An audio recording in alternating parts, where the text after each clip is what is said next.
The units of angular displacement are in terms of radians. We know it is moving through an angle, and we know that whenever we take the 7 base units, does the angle have any units in fundamental units? In the 7 fundamental quantities, is there any dimension assigned to an angle? No, ma'am. No, ma'am. No, but there is no dimension assigned to the angle. So we can say it's a dimensionless quantity. Angular displacement doesn't have any dimensions associated with it.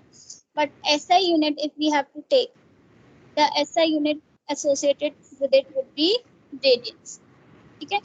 Now, if we want to look, see, whenever object is moving through a certain angle, look at this length of the arc between theta I and theta F.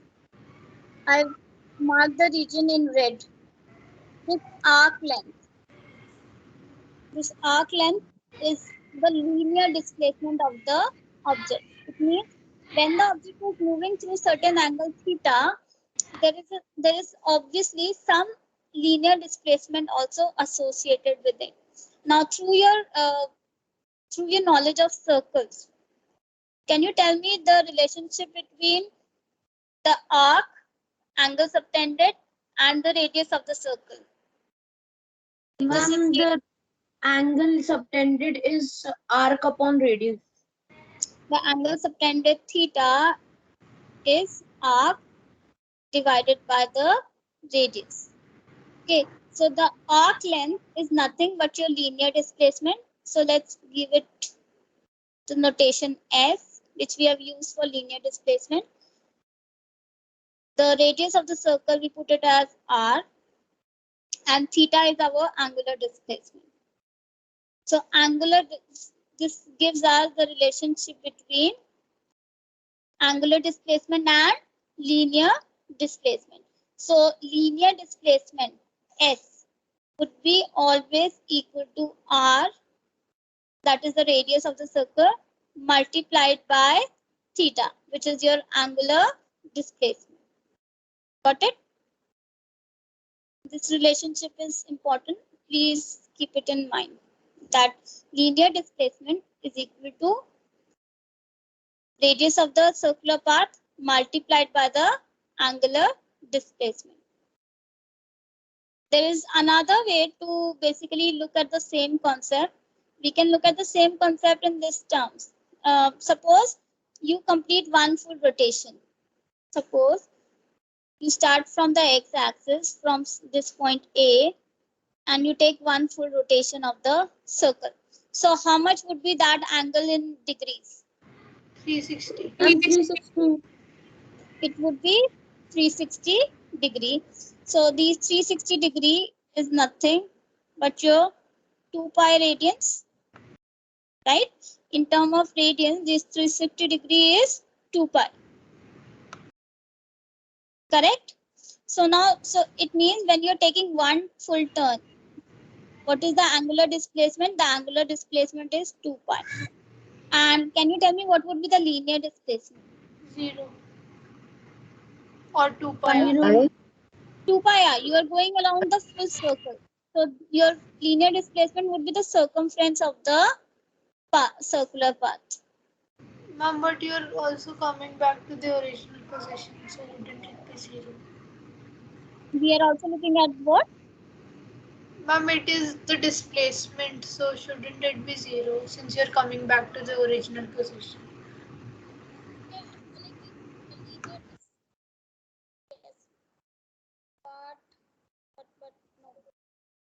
But it is, And you're not audible. say, then let's call it distance traveled. Okay. Let's call it Ma'am, you're not audible. the distance traveled would be pi r. Correct? So Ma'am, you're not audible. I'm not audible to everybody, or some particular person is facing a problem. Now And now you're sometimes. Ma'am, you're not.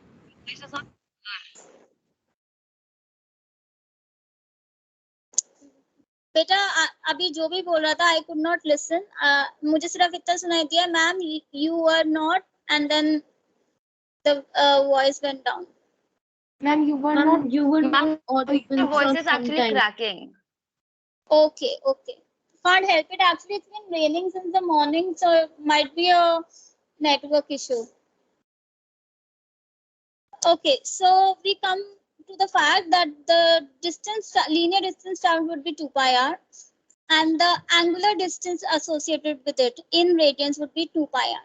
So if we see, if the angle is 2 pi r, the linear displacement comes out to be, linear distance travel comes out to be 2 pi r. Okay, so suppose the angle moved is only 1 radian. If the angle moved is 1 radius, corresponding to 2 pi radians, we have the displacement as 2 pi r. So corresponding to 1 radian, it would be 2 pi r divided by 2 pi. That would be r. So corresponding to any particular angle, say theta. For theta radian, the relationship becomes 2 pi r divided by 2 pi multiplied by the angle theta. So 2 pi and 2 pi will cancel out and we get R r theta. Okay. So we get the angular displacement as R theta. r theta. Fine. So basically, obviously, it's much easier to remember that angle subtended by the center at an arc of length s. The relationship would be theta will be arc length divided by the, sorry, the arc length would be radius multiplied by theta. Okay. So any of the ways you find it easier to remember, you can use any of these two to give me a relationship between linear displacement and the angular displacement. So angular displacement is clear to everybody. And what's the relationship between angular displacement and linear displacement? Yes, ma'am. Yes, ma'am. So now we next come on to the concept, just like we have linear velocity, here we have angular velocity. Okay, one more thing. When we are talking about angular displacement, this is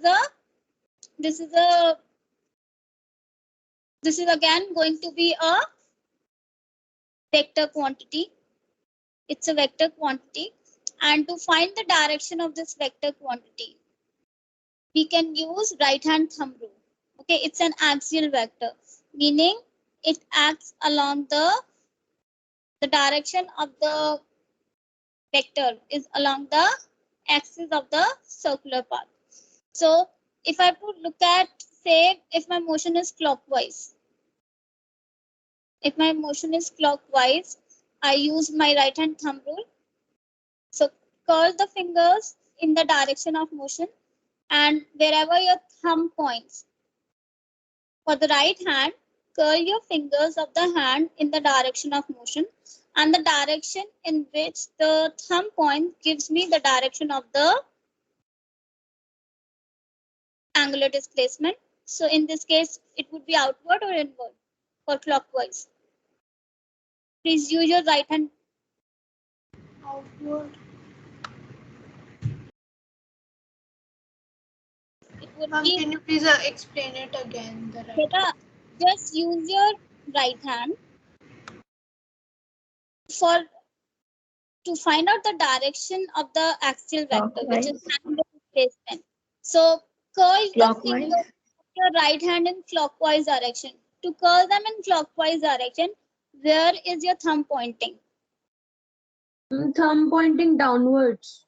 It is down. So we can either say inward. It is, if I'm talking about this plane of my mobile, from the plane of the mobile, your thumb is pointing inwards. And if the direction is anti-clockwise, the direction of motion is anti-clockwise, you will see that your thumb will point outwards. Fine. So in that case, the angular displacement would be outwards, and in this case, angular displacement would be inwards. So it's an axial vector. Now, the way we have angular displacement as a counterpart of linear displacement, similarly, when we are talking about velocity, we are not talking about linear velocity here because it's a circular motion. We are talking about angular velocity. And it is pretty similar to how we define your linear velocity. Angular velocity is denoted by omega, this symbol. So curly W, so we call it omega. So omega is basically your rate of change of angular displacement. Omega is defined as rate of change of angular displacement. So angular displacement is your theta. So angular velocity becomes delta theta by delta t. Now the way we had average velocity and instantaneous velocity, similarly we will have average angular velocity and average instantaneous velocity. So when I'm taking a bigger interval, delta theta by delta t, I'm talking about average or I'm talking about instantaneous? Average. So this is average. This is for average velocity. And if I take the limit of time tending to 0, the expression reduces to d theta by dt. That is differential of angular displacement. So when I'm taking differential of angular displacement, this becomes my instantaneous angular velocity. Right? Again, this angular velocity is also a vector quantity, and it's an axial vector just like your angular displacement. So, and to find out the direction of angular velocity, we can again use the right hand thumb rule. Okay, we can use the right hand thumb rule. Right? Now, if I have to look at the units, let's look at the units of angular velocity. So, let's see the units and let's see the dimensions. So what will be the unit of angular velocity? That would be unit of angular displacement divided by unit of time. So unit becomes radian per second. Please remember this. Many students make mistake here. It is radian per second. Whenever you are finding the angular velocity, at times, whenever questions are given, you are given the angle traveled in terms of degrees. So always make it a point that whenever you are looking at whenever we are calculating angular velocity, we have to keep this thing in mind that the displacement which is given to us, the angular displacement has to be in terms of the SI unit, which is radian. So the unit of angular velocity become radian per second. And what would be the dimension of this angular velocity? m0 L0 t minus 1. Yes, m0 t minus 1. No dimensions. So this is one of the shortcomings of dimensions. See, because there are no dimensions associated with the angles. So we are not accounting for the angle here. Okay, if this much is clear, I can come on to the formula, relationship between linear velocity and angular velocity.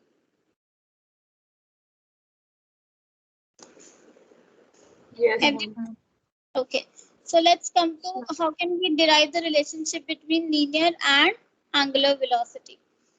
So for this, our starting point obviously is that we know the value of delta theta, that is your angular displacement. Write down the angular displacement in terms of linear displacement. So we can write theta as S by R, right? Angular displacement, linear displacement, and radius of the circle. Then we know that omega is going to be delta theta by delta t. So take the then we take limit tending to 0. So it becomes differential of theta with respect to time. So my omega instantaneous becomes, in the limit delta t tending to 0, it becomes the differential of angular displacement. So just put the value of angular displacement here. Theta as S by R. R is going to be a constant. For circular motion, R remains the same, right? R remains the same everywhere. Radius is not going to change. So I can take it out. So then I'm left with ds by dt. Now this quantity ds by dt is what? Rate of change of linear. Velocity. Yes, rate of change of linear displacement is your linear velocity. It is linear velocity. So I get omega as v by r. This gives me v as r omega. This is the relationship between linear velocity and angular velocity. ठीक है? Basically, you know, अगर हम इसको हम vector notation में अगर हम लिखना चाहें v is equal to r omega, तो हम v is equal to r omega नहीं लिख सकते. If I have to write in vector notation, I will write it as v is equal to omega cross r. Okay, it is written as v, the vector quantity v is equal to omega cross r. Only for circular motion, v is equal to omega r only for circular motion. Okay, now जब आप rotational motion करोगे तभी भी angular velocity का factor आएगा. ठीक है, तभी भी एंगुलर वेलोसिटी का फैक्टर आपको आएगा. And you will see in that case we don't write v as omega r. Then the correct expression for this linear velocity in terms of angular velocity becomes v is equal to omega cross r. Here a more perfect way of writing it would be that perpendicular component of v is equal to omega r. ठीक है, v perpendicular equals to omega r. ठीक है, so there's a difference between the formula when it is written in vector notation and when you're writing it in your without the vector notation. Okay, so never write this formula with vector notation. V is equal to omega cross r is the correct notation. Otherwise v is equal to omega r. If you write this with vector notation, this becomes wrong. ठीक है, अगर आप देखना चाहते हो कि v perpendicular equals to omega r हम कैसे लिख सकते हैं, then you have to just see that when we are talking about circular motion, whenever we are talking about circular motion, we can see that at all times the velocity vector is perpendicular to the radius. At all times the velocity vector is perpendicular to the radius of the circular path. That's why we can write it as v perpendicular equals to omega r, because we are, in fact, when we are talking about circular motion, we are actually only looking at the perpendicular component of the velocity. We are not looking at the parallel component. Fine.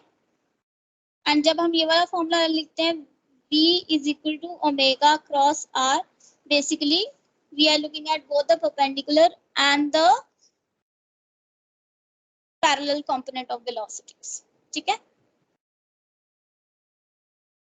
Everybody clear with this? Yes, Yes, ma'am. ma'am. Also a vector quantity. What? Ma'am, is radius also a vector quantity? Yes, basically इधर हम इसे radius ले रहे हैं जब when we come to this rotational motion and all, then it becomes the position vector. ठीक है? So yes, here it is the radius of the circular path. But look at this, na? It is at all times it's a vector quantity. It's a vector quantity. Yes, ma'am. Okay.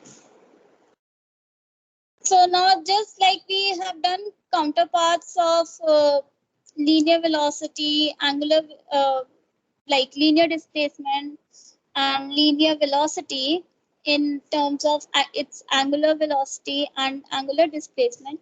Similarly, we also talk about angular acceleration. When we are discussing circular motion, we also talk about angular acceleration. So whenever we meet next, we are going to discuss angular acceleration. Reason though क्यों accelerated motion है? Anybody else? Ma'am, because ma'am, may I answer? Ma'am, because direction changes continuously. Correct. Because at every point in the motion, the direction is changing, and we know velocity is a vector quantity. So as soon as the direction changes, we say that the velocity has changed. And as soon as velocity changes, we know it's accelerated motion. Acceleration is rate of change of displaced velocity. So if velocity changes, then it means that our motion becomes accelerated. Okay, so today we come to we discuss angular acceleration. Now, just basically, if you remember from yesterday's class, we have been looking at counterparts of linear motion and circular motion. So where there was displacement in linear motion, here in circular motion we talked about angular displacement. Where there was velocity in linear motion, we talked about angular velocity. So similarly, where we have acceleration in linear motion, we have angular acceleration in circular motion. It is basically the rate of change of angular velocity of an object. So if angular velocity is omega, if angular velocity is omega, then rate of change of angular velocity becomes d omega by dt. This rate of change of angular velocity is called as alpha. That is angular acceleration. And we already know how do we define omega, angular velocity. It is rate of change of angular displacement. So angular velocity is d theta by dt. So in terms of angular displacement, I can write angular acceleration as double derivative of angular displacement. So simple.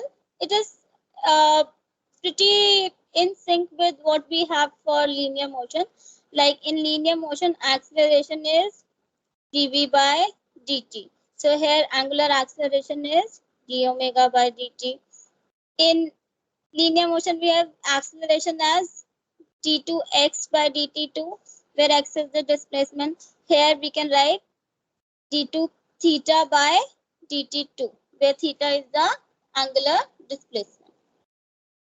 Now, As far as the units go, the units would be radian per second square, and dimensions would be just t raised to power m0 L0 t minus 2.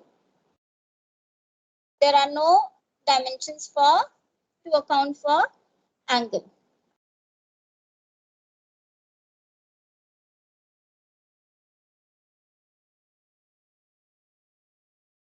Basically, in circular motion, we have 4 types of acceleration. That is total acceleration, which will have This is the tangential net and acceleration of centripetal the components, body in and then circular there is motion. Okay. angular Now it is acceleration. having two components. Let's talk total Okay, I can break acceleration. it into two components. One component acts along the radius of the circular path. This component is called as centripetal acceleration. This component, which is centripetal acceleration, is responsible for only one thing. It keeps the object in the circular path, meaning that it is responsible for changing the direction. Okay, it is acceleration क्यों कह रहे हैं हम इसे? Because we know that change in direction is what makes this an accelerated motion. So this centripetal acceleration, which acts toward the center of the circular path, this component of the acceleration is responsible for only one thing, that it will change the direction of the motion at every point. At every point, it will be responsible for changing the direction of motion. Okay, obviously the source of this acceleration would be some force. There has to be some force which is causing the object to move along the circular path. Now the other component of this net acceleration is your tangential acceleration. Okay, AT, which is labeled as AT. Okay, AT component का क्या rule है? That if whenever AT component will be active, it will cause a change in magnitude of velocity. Okay, this component, tangential component, changes the speed of the particle. ठीक है, so अगर 10 थी तो 20 कर देगा, 20 थी तो 10 कर देगा, like that. So it is changing the magnitude. So now my question was that when I'm talking about uniform circular motion, we define or to elaborate upon uniform circular motion, it is a motion along a circular path in which the magnitude of velocity never changes. The direction obviously would change because it's circular path, but magnitude of velocity remains the same. So I asked you a question that in uniform circular motion, which of the two components does not have any role to play? Ma'am, 80. Yes, AT, because tangential component हमें चाहिए नहीं, उसमें velocity change करनी ही नहीं हमें, ठीक है, magnitude change करना नहीं हमें velocity का, so tangential component in that case becomes 0 when we are talking about uniform circular motion. Okay, so now, so centripetal acceleration, if I have to define, it is an acceleration which acts towards the center of the circular path. Expression for circular, it is centripetal acceleration is v square by r. The centripetal acceleration can be calculated as v square by r, where v is the linear velocity. Tangential acceleration, again, it's the component of responsible for changing the magnitude of velocity. So tangential acceleration is simply dv by dt. The centripetal acceleration is v square by r. If I have to take the total acceleration, that would be simply, because it's a vector quantity, we are taking under root of both the rectangular components. Square of both the rectangular components, under root of that gives me the total acceleration. The magnitude is this. What would be the velocity direction? Can you tell me the direction? These are rectangular components, AR and AT. 90 degrees. Perpendicular. 90 degrees. Be Perpendicular like, to each other. we take it like this, no? This. Okay. One is the tangential component, one is the radial component. तो आप theta कैसे find करते हैं इसमें? How will you B find? A plus B cos theta. What would be tan theta here? AT by AR. It would be simply perpendicular upon base. So AT by AR. बेटा rectangular components को तो अब handle करना आ जाना चाहिए, ठीक है? So tan theta, so direction associated would be tan inverse AT upon AR. ठीक है? This is AT upon radial component or centripetal is one and the same. Okay, so now let's come to this formula.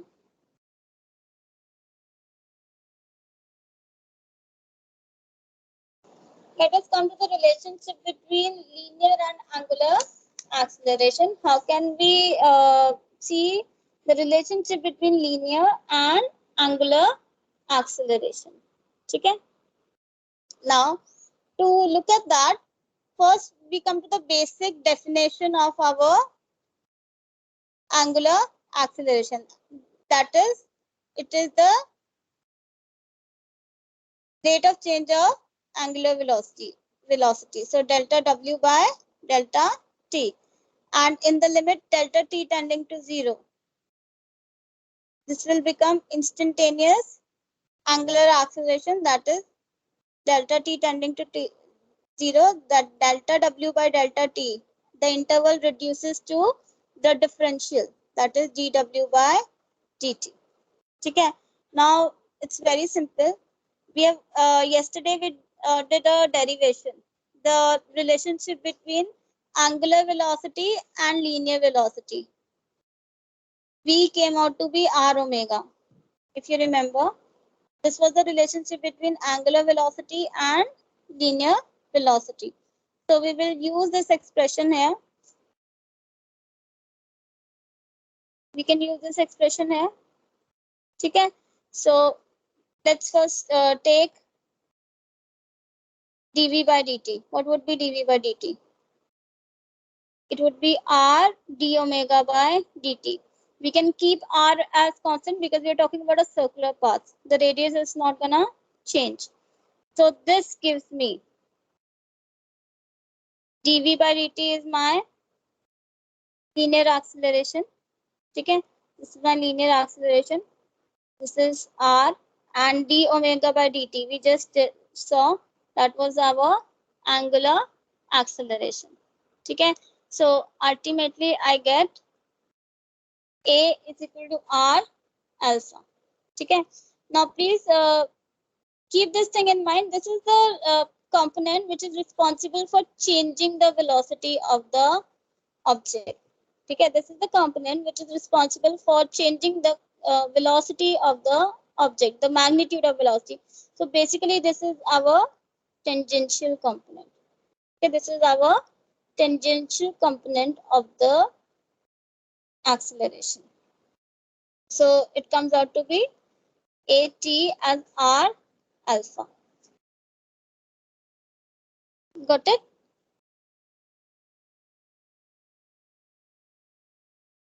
Yes. 11th A. Understood or not? Yes, ma'am. Yes, ma'am. Yes, ma'am. Okay.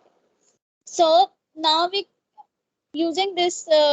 Now let's see what is the expression for centripetal acceleration. Consider this diagram.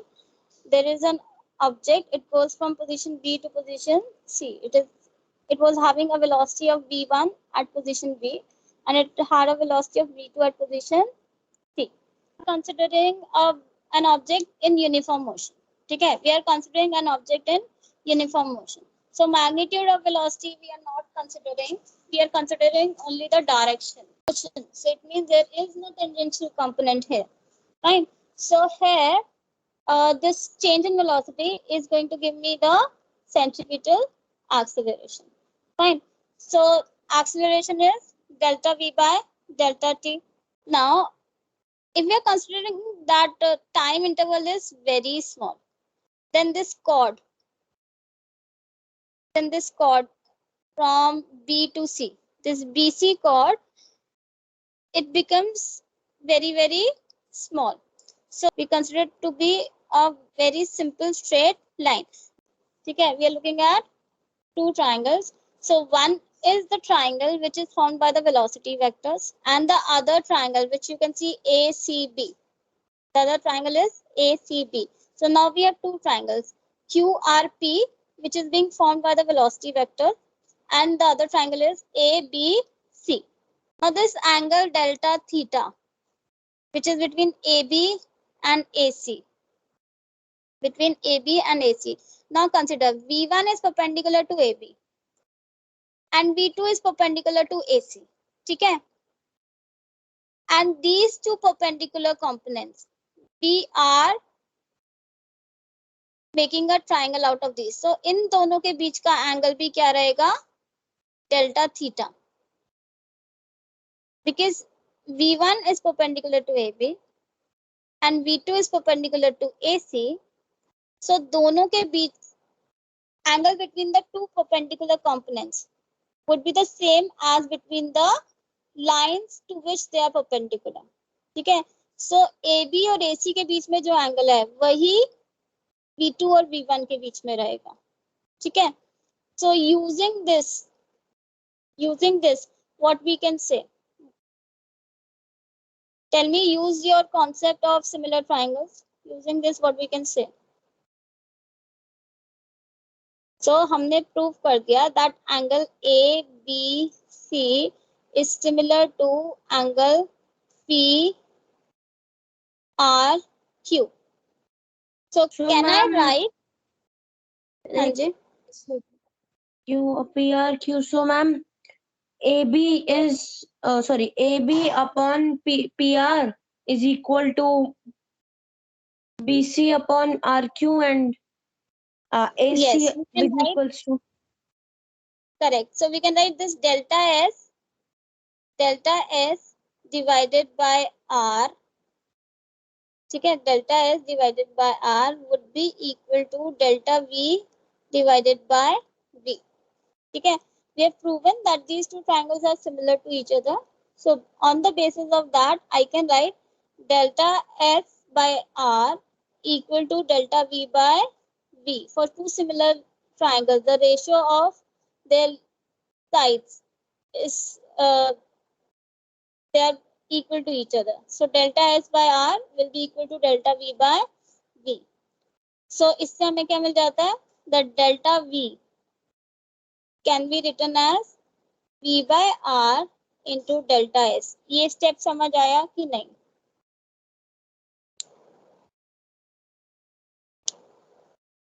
Yes, ma'am. This is the only important step here. कि हमने दोनों triangle को similar prove कर दिया. Then we take the ratio of the sides, equate them as to each other, and then we get delta V is equal to V by R into delta S. ठीक है? अब दोनों sides को we can divide by delta T. So we get delta V by delta T is equal to V by R into delta S by delta T. ठीक है?